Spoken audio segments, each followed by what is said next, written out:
Welcome to our daily devotional series, The Daily Herald. I pray that these messages will come to you as an encouragement and a reminder to be heralds of the Lord daily. God bless you. The importance of prayer. January 5.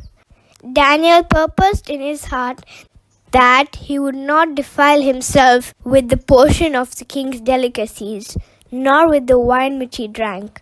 Daniel 1:8. Prayer is not understood as it should be.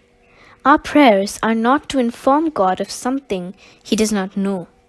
The Lord is acquainted with the secrets of every soul. Our prayers need not be long and loud. God reads the hidden thought. We may pray in secret, and He who sees in secret will hear and will reward us openly. Prayer is not intended to work any change in God. It brings us into harmony with God. It does not take the place of duty. Prayer will not pay our debts to God. The servants of Christ are to rely upon God as did Daniel in the courts of Babylon. Daniel knew the value of prayer, its aim and its object, and the prayers which he and his 3 companions offered to God after being chosen by the king in the courts of Babylon were answered. There was another class of captives carried into Babylon. These the Lord permitted to be torn from their homes and carried into a land of idolaters, because they themselves were continually going into idolatry. The Lord let them have all they desired of the idolatrous practices of Babylon. As the wisdom of the world viewed the matter, Daniel and his 3 companions had every advantage secured to them in the courts of Babylon. But it was here that their first great test was to come.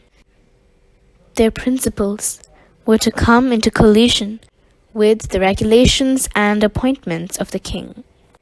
Daniel and his 3 companions did not take the position that because their food and drink were of the king's appointment, it was their duty to take part of it.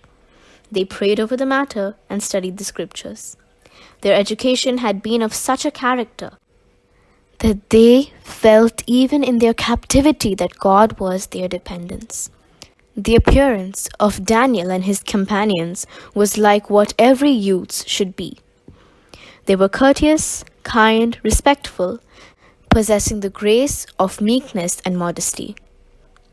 When we are surrounded by influences calculated to lead us away from God, our petitions for help and strength must be unwearied.